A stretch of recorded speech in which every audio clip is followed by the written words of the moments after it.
We have now heard the story of Gilly and how he came to be at the home of the Old Woman of Beer, and he is just about to tell us the unique tale. The unique tale. A king and a queen were walking one day by the blue pool in their domain. The swan had come to the blue pool, and the bright yellow flowers of the broom were above the water. "Oh," said the queen, "if I might have a daughter that would show such colors, the blue of the pool in her eyes, the bright yellow of the broom in her hair, and the white of the swan in her skin, I would let my 7 sons go with the wild geese." "Hush," said the king, "you ask for a doom, and it may be sent you." A shivering came upon the queen. They went back to the castle, and that evening the nurse told them that a gray man had passed in a circle round her 7 sons, saying, "If it be as your mother desired, let it be as she has said." Well, before the broom blossomed again, and before the swan came to the blue pool, a child was born to the queen. It was a girl. The king was sitting with his 7 sons when the women came to tell him of the new birth. "O my sons," said he, "may ye be with me all of my life." But his sons moved from him as he said it. Out through the door they went, and up the mound that was before the door. There they changed into gray wild geese, and the 7 flew towards the empty hills. No counselor that the king consulted could help to win them back again, and no hunter that he sent through the country could gain tale or tidings of them. The king and queen were left with one child only, that girl just born. They called her Sheen, a word that means storm, because her coming was a storm that swept away her 7 brothers. The queen died, my hearers. Then the little Sheen was forgotten by her father, and she was reared and companioned by the servants of the house. One day, when she was the age her eldest brother was when he changed from his human form, Sheen went with the Moor, the woodman's daughter, and Siav, the basket-maker's foster child, to gather berries in the wood. Going here and there, she got separated from Siav and Moor. She came to a place where there were lots of berries, and went step after step to pick them. Her feet went down in a marsh. She cried to Moor and Siav, but no answers came from them. She cried and cried again.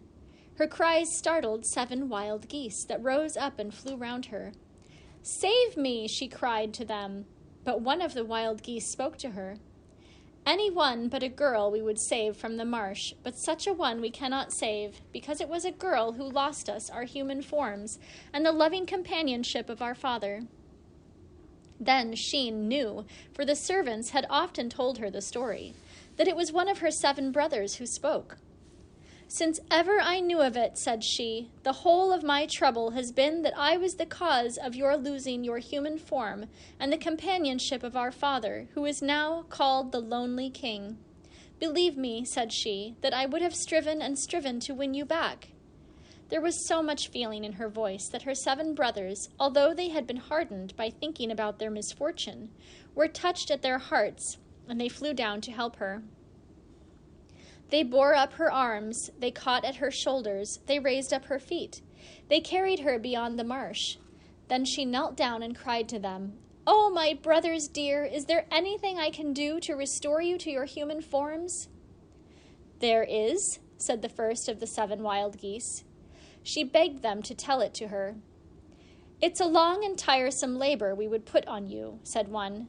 "If you would gather the light down that grows on the bog with your own hands," said another, "and if you spun that down into threads, and wove the threads into a cloth, and sewed the cloth into a shirt, and did that over and over again until you had made 7 short shirts for us, all that time without laughing or crying or saying a word, you could save us.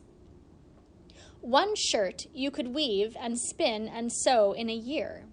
And it would not be until the 7 shirts were put upon us that the human form would be restored to each of us.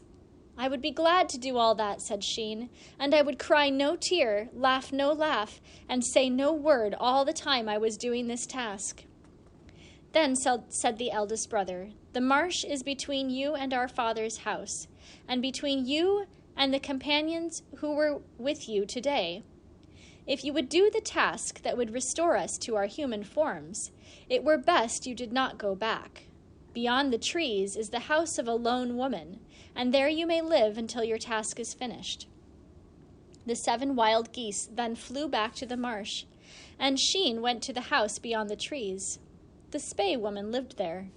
She took Sheen to be a dumb girl, meaning she couldn't talk, and she gave her food and shelter for the services she did, bringing water from the well in the daytime and grinding corn at the quern at dusk. She had the rest of the day and night for her own task. She gathered the bog down between noon and sunset and spun the thread at night. When she had lengths of thread spun, she began to weave them on the loom. At the end of a year, she had the first shirt made. In another year, she made the second, then the third, then the fourth, the fifth, and the sixth. And all the time she said no word, laughed no laugh, and cried no tear. She was gathering the bog down for the 7th and the last shirt. Once she went abroad on a day when the snow was melted, and she felt her footsteps light. Hundreds of birds were on the ground, eating plentifully and calling to one another. Sheen could hardly keep from her mouth the song that was in her mind. She would sing and laugh and talk when the last thread was spun and woven, when the last stitch was sewn, and when the shirts of the bog down she had made in silence would have brought back her brothers to their own human forms. She gathered the scarce heads of the canavan or bog down with one hand, while she held the other hand to her lips. Something dropped down at her feet. It was a white grouse, and it remained cowering on the ground. Sheen looked up, and she saw a hawk above, and when she looked round, she saw a man coming across the bog. The hawk flew towards him and lighted on his shoulder. Sheen held the white grouse to her breast. The man came near to her and spoke to her, and his voice made her stand. He wore the dress of a hunter. His face was brown and lean, and his eyes were bright blue like gentian flowers. No word did Sheen say to him, and he passed on with the hawk on his shoulder. Then, with the grouse held at her breast, she went back to the Spey woman's house. That night, when she spun her thread, she thought of the blue-eyed, brown-faced man. Would any of her brothers be like him, she wondered, when they were restored to their human shapes? She fed the white grouse with grains of corn and left it to rest in the window niche above her bed. And then she lay awake and tried to know the meaning in the song of the Spey woman sang when she sat spinning wool in the chimney corner. "You would not slumber if laid at my breast. Little sister, I'll rock you to rest. The flood on the river beats the swan from its nest. You would not slumber if laid at my breast. The raindrops encumber the hawthorn's crest. My thoughts have no number. You would not slumber if laid at my breast. Little sister, I'll rock you to rest." She passed the night between sleeping and waking, and when the light grew, she saw the white grouse crouching against the window opening. She opened the door and stepped outside to let the grouse fly from her hands. And there, on the ground before her, was a sword. Sheen knew it to be the sword of the man she had seen yesterday, and she knew the man had been before the door in the night-time. She knelt on the ground to look at the bright blue blade.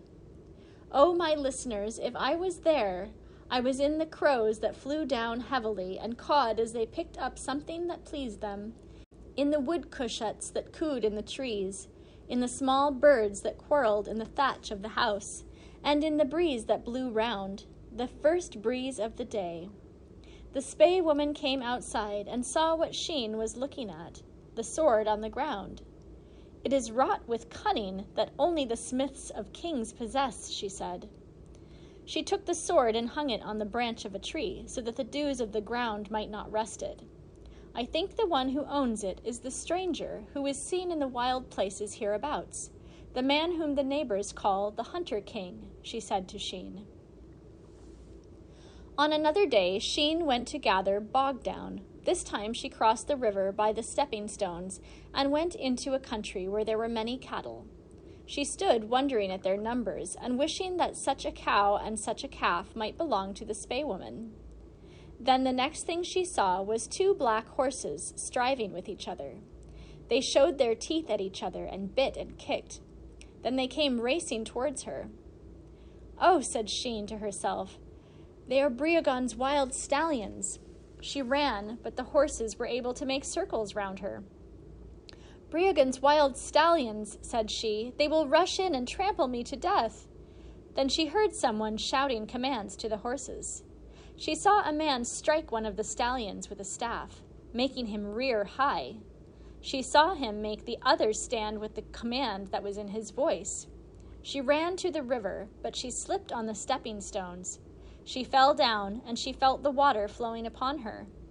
The man came, and lifting her up, carried her to her own side of the river. Across the bog he carried her, and when she looked at him, she saw the lean face and eyes blue like gentian flowers. She saw the face of the man who was called the Hunter King. He left her on the ground when they passed the bog, and she went on her way without speaking. Nothing of this, no more than anything of the else that happened to her, or anything that she thought of, did Sheen tell the spae woman. But she wished and she wished that the Hunter King might come past while there was a light in the house, and step within and talk to the spae woman, so that she herself, while spinning the thread, could hear his voice and listen to the things he talked about. She often stood at the door and watched across the bog to see if anything was coming to her. A neighbor woman came across the doorstep one evening, and Sheen went into the house after her, for she felt that something was going to be told.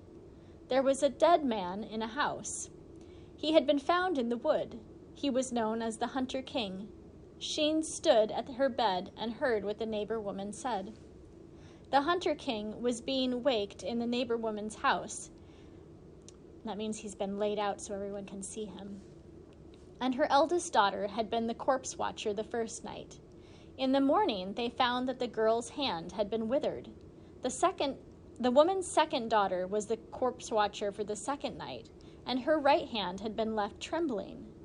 This was the third and last night that the Hunter King would be waked, and tonight there was no one to watch his corpse. Sheen thought that nothing would ever happen in the world again now that the Hunter King was dead. She thought that there was no loneliness so great as that of his corpse with no one to watch it on the last strange night it would be above ground. The neighbor woman went from the spae woman, and Sheen went after her. She was standing on the doorstep of her house. "Oh, Colleen," said the neighbor woman, "I am wanting a girl to watch a corpse in my house tonight, the third and the last night for watching. Will you watch, and I will give you a comb for your hair?" Sheen showed that she would serve the woman, and she went into the wake house. At first she was afraid to look at the bed. Then she went over and saw the Hunter King with his face still, his eyes closed down, and the plate of salt on his breast. His gray, gaunt hound was stretched across his feet. The woman and her daughters lighted candles and placed them in the window recesses and at the head of the corpse. Then they went into their dormer room and left Sheen to her watching. She sat at the fire and made one stick after another blaze up. She had brought her basket of bog down, and she began to spin a thread upon the neighbor woman's wheel. She finished the thread and put it round her neck. Then she began to search for more candles, so that she might be able to light one as another went out. But as she rose up, all the candles went out at once. The hound started from the foot of the bed. Then she saw the corpse sitting up stiffly in place where it had been laid.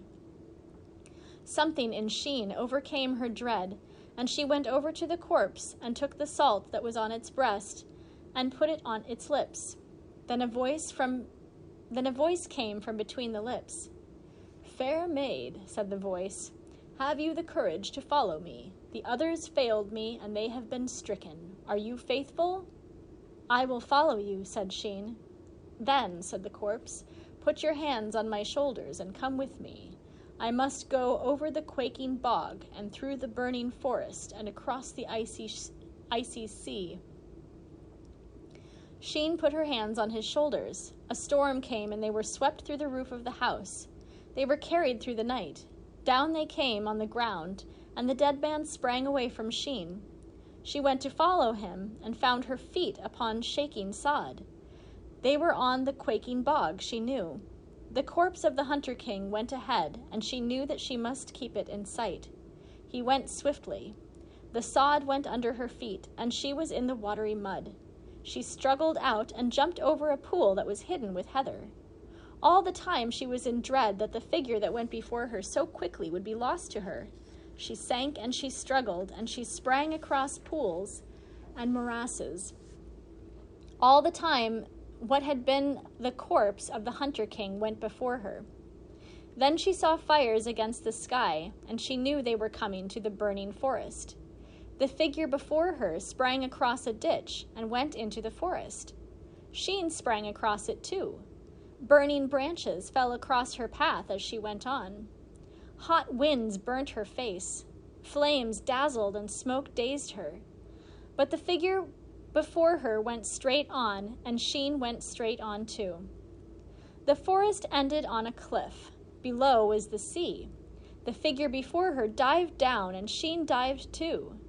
The cold chilled her to the marrow. She thought the chill would drive the life out of her, but she saw the head of one swimming before her, and she swam on. And then they were on land again.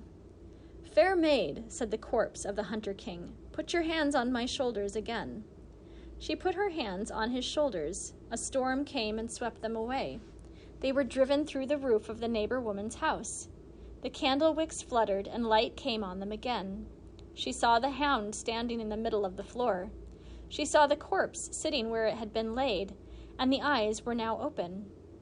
Fair maid, said the voice of the Hunter King, you have brought me back to life. I am a man under enchantment. There is a witch woman in the wood that I gave my love to. She enchanted me so that the soul was out of my body and wandering away. It was my soul followed you. It was my soul you followed. And the enchantment was to be broken when I found a heart so faithful that it would follow my soul over the quaking bog, through the burning forest, and across the icy sea. You have brought my soul and my life back to me. Then she ran out of the neighbor's house. The night after, in the Spey woman's house, she finished weaving the threads that were on the loom. The next night she stitched the cloth and made the 6th shirt. The day after, she went into the bog to gather the bog down for the 7th shirt. She had gathered her basketful and was going through the wood about the hour of sunset. At the edge of the thin wood, she saw the Hunter King standing. He took her hands, and his were warm hands. His brown face and his gentian blue eyes were high and noble, and Sheen felt a joy like the sharpness of a sword when he sang to her about the brightness of her hair and the blue of her eyes. "O maid," said he, "is there anything that binds you to this place?" Sheen showed him the bog down in the basket and the woven thread that was round her neck. "Come with me to my kingdom," said he, "and you shall be my wife and the love of my heart." The next evening Sheen went with him. She took the 6 shirts she had spun and woven and stitched. The Hunter King lifted her before him on the black horse, and they rode into his kingdom.